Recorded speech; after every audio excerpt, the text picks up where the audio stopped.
into social media.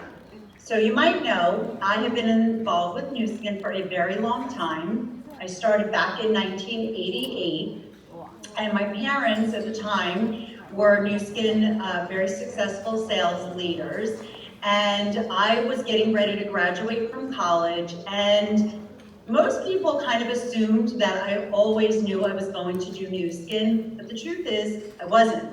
I was going for a little bit more of a traditional business background, and I was getting ready to graduate from the business school at my university, and I had no idea what I wanted to do for my life's career, and I was starting to get a little frustrated. So my parents one night were going to a Nu Skin meeting and invited me to come along. Now, the only reason I really went to the meeting was because it was in Miami, and I liked the idea of practicing my Spanish, so I went to the meeting. And what happened at this meeting was it changed my life. I sat in the audience and I heard people from all different walks of life share their story and why they were so excited about Nu Skin. And some were young moms that were really appreciating the flexibility that Nu Skin offered. There were business people talking about how they loved the idea of diversifying. People were excited about the flexibility, and I sat in the audience and I immediately knew this is what I wanted to be for my life's career. And I left the meeting and I very proudly announced to my parents, I decided what I want to be for my life's career. I want to be a Nu Skin distributor. And of course, my parents were super excited. I actually put Nu Skin on my graduation cap, and I have never looked back since then. Shortly after, I went to a Nu Skin convention, and there were certain things that I learned at this first convention. First thing was to focus on your strengths, not your weaknesses.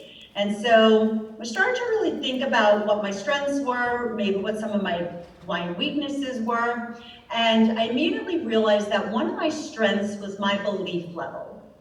So because my parents were Nu Skin, I already knew the products, I loved the products, I believed in the company, and I was brought up believing in myself, so that was all working in my favor. But my disadvantage, if you will, was the fact that because my parents were already in Nu Skin for so many years, everyone I knew already knew about Nu Skin. And so my parents said to me, who are you going to talk to about the business? And so I started to think about my strengths, and I started to think, well, I'm a very social person. I love talking to people, so I'll just go out there and start talking to people. And I started this thing called walking and talking. I would approach strangers wherever I was, often in the streets in Manhattan, in New York City, and I would walk up to people that had kind of a little bounce in their step, a smile on their face. Hard to believe in New York City, but true. And I would just stop them and say, excuse me, sir, can I ask you a crazy question? Would you consider yourself to be an open-minded business person? Because I have amazing products and a business I'd love to talk to you about. And I would ask them for their business card. Now, I realized this sounds crazy, and it probably was, but it worked. I did it a lot. I spoke to a lot of people about the products and the business, and I ultimately became a Blue Diamond executive, and I was pretty young at the time. It's, by the way, how I met my husband. I always joke and say he's my favorite prospect ever. And we've been married now for 29 years, so that's good. So anyway, so I built my business in the beginning days, really doing this walking and talking. But at some point, I realized that walking and talking was not really that duplicatable, right? Not everybody would have the confidence to go up to people and talk to people. And so when I first learned about social and the idea of building on social media, I got so excited about it because to me, social media is like walking and talking, just less scary because you can do it from the convenience of your own home, wherever you are, wherever your cell phone is. We joke and say it's an at-home business, but I like to say it's an phone business because wherever my phone is, I'm in business. So anyway, that was one of the first reasons that I did truly love social media. So the misconception I think that a lot of people think about is that social media is the business, but it's not. It's really, the business is still the business, right? Social media is just another form of communication and a way that we can reach a larger audience and reach an audience faster. It doesn't mean that face-to-face stops, right? It's just another way of doing it. And the truth is you can expand your audience so much faster and so much larger via social media. But at the end of the day, we are a relationship-based business. And so everything comes down to how you connect with people and how you show them you care. And social media becomes a very simple way of introducing what you're passionate about to people and engaging in what they're passionate about on social media. So I always suggest people, before you jump into social media, if you're not already there, to think about your brand. Now you might be thinking, I don't have a brand, but that's not true. Everyone has a brand. So think about the 5 things that you're most passionate about.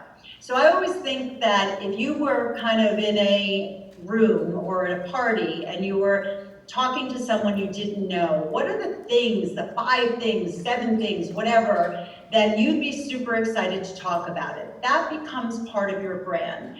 So for example, for me, my brand would be my family. I love my family. My husband, my children, my dog Daisy, everybody knows about Daisy. I am a vegetarian. I like to work out, so I do my Peloton or my mirror or my classes. I show that. I love to ski. I love to golf. I like hanging out with my friends. I love travel. And guess what else I love? New skin. I love my new skin. So when people see me talking about traveling or golfing or Daisy, and they know I authentically love these things, they believe me, right? Because I love those things. So when I talk about new skin, people know that this is just another thing I believe in and I'm passionate about, and it has to be authentic. So really think about that, and that becomes part of what you start sharing on social media. And what happens is, and if you follow me on social media, you might not even know right away that I am in Nu Skin, right? Because I'm my brand. Nu Skin is part of my brand, but I am my brand, just like you are your brand. So you don't want to be the person that is constantly posting just on Nu Skin, because that kind of could be a turnoff. So it's really about sharing what you're authentically in love with. And remember that facts tell, but stories sell. And stories on Facebook and on Instagram are an amazing place to really showcase what it is that you do. And so you don't want to be, again, the person who's always posting on bottles. And I actually think posting is not really where on social media, it's really more in the stories that we're able to communicate a lot. So you want to follow what we call the 80-20 rule, which is where 80% of what you post about is on all the other stuff. It's the family, it's the foods you like, the wine you drink, the exercise, your date night, whatever it might be. And then when you do that, it like earns you the right to then post on Nu Skin, as long as it's not overwhelming. Does that make sense? So again, the do's and don'ts, you don't want to be one of these people that's only posting on Nu Skin, because it's not that much fun to watch, right? And if you wouldn't want to watch someone over posting about one thing, that's how they are going to feel. So just keep that balance, and just remember, people buy from people they know and they trust and they like, right? So if you can show them authentically who you are and what makes you special, and they like you because you have common interests, right? Then, because they're following you, then they're gonna be interested in why are you so excited about looming, right? Because they know and they trust you. So just be authentic. So how much should you post? So it's a big question, and honestly, there's no one answer. A lot of it depends on how many people you already have following you, and how many friends you have, and how your engagement is. So you really have to take all of that into account, and you can start off somewhat on the slower side, and then start to grow your following and grow your audience. Something that I like to say is that numbers don't lie, right? And that's true in everything. I'm very big into accountability and tracking numbers and following my numbers, because then I can grow them. If I don't know my numbers, I can't grow them. So right now, write down how many friends do you have on Facebook, for example. How many friends, or followers rather, do you have on Instagram? Look at your last few profile photos. How many people have liked them? When you typically post, how many people engage with them? How many people like them? How many people comment on them?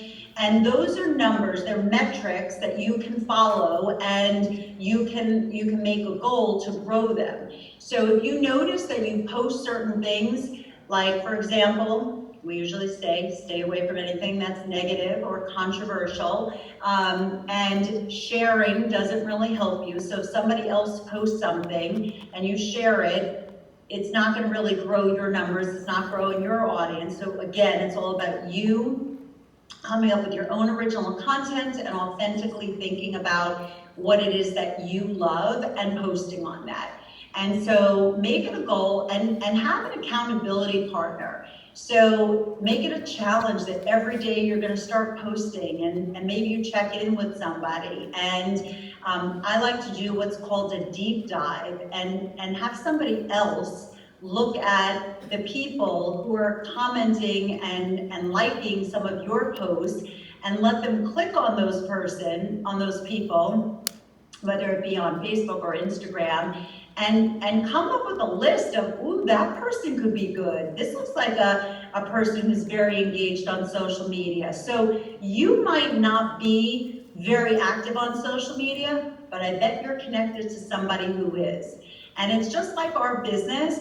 We don't have to be good at everything. We just have to use our connections and our network and our ability to reach people who might have a skill that we don't have, right? And it's all part of our business. So the other piece to this is technology. Technology and social media, to me, go hand in hand together, because technology really increases the pace of your business because it makes things very efficient. So when I first started in Nu Skin, if I wanted to introduce the business and the products, really, the products to people, I would send them a video or a brochure, and I'd send them something in the mail, and it would take time. Or I would, if I was going to do a party and do an event and showcase my products in the business, I would travel, and sometimes it was hours in a car, sometimes it was getting on a flight. The very first time I did a Facebook Live, and I immediately had an audience of people that I had not connected to in years. I immediately knew this is going to be super exciting because the reach and the potential is so enormous. And I started to join groups. I started to, again, think about things that I was interested in. I have 3 children, and they're now all in college. So I joined an empty nesters group.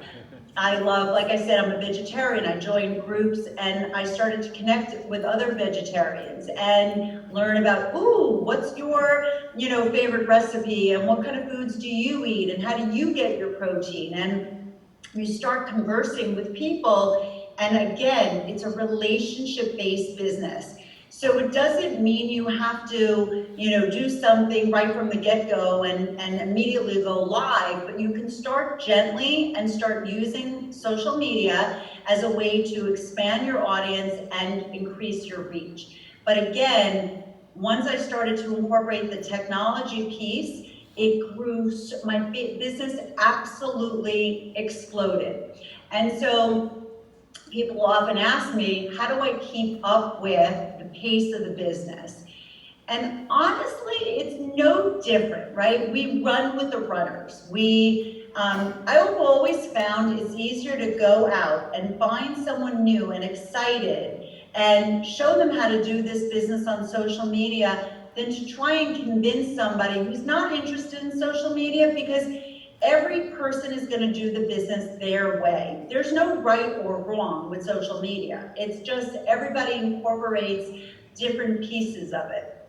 So what happens again is that people come to the table with different comfort levels within social media, but I do use Facebook for trainings, I do Zooms and different technologies, right, that you can get your team together and pop in there and share thoughts. And again, it just is a way of enhancing the business and speeding up the time, because you can get things done so much faster. Now, if you're new and this is making you very nervous and you're thinking, I'm not so sure I want to do social media, I understand it.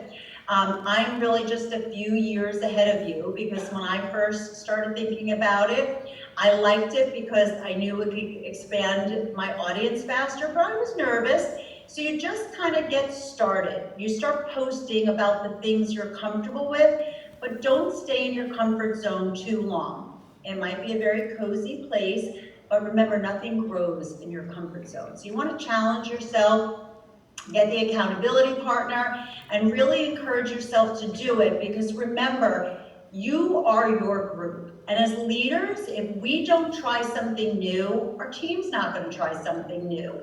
You set the pace for your group and your organization. So if you do it, people will do it. If you don't try it, they're probably not going to try it. So make a goal, know your numbers, look at your followers and your friends, and make it a goal to increase it. Send out friend requests, follow people with common interests, engage. You have to engage, and then it grows your audience. So I am excited to see how you all do.